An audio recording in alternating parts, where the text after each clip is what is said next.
So y'all step into here, see what you think. Yeah, I mean, I like the desk and everything. This could be used as one of our offices. Great, let's go take a look at the bathroom. Okay. Okay, this is a pretty decent size. It'd be great to use if you had guests. They could use this bedroom and this bathroom as their own bath. Completely private from the rest of the house. It is, right off the garage.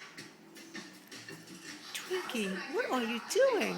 Yeah, great place for the cats. We can even have a cat door right there. Yeah. Also, let's go look at the bonus room.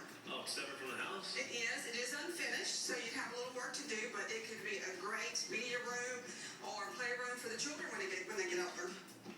Oh my God, this is awesome. This would be a great place to display my butters.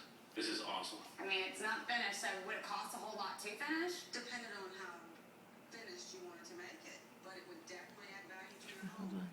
I know that Charles really loves that bonus room once it has a little playroom for his putters, but I'm not really 100% convinced yet because I guess I'm more of the financial person in the relationship and he doesn't really think about the money. All right, let's go take a look Johnny, at get it. First.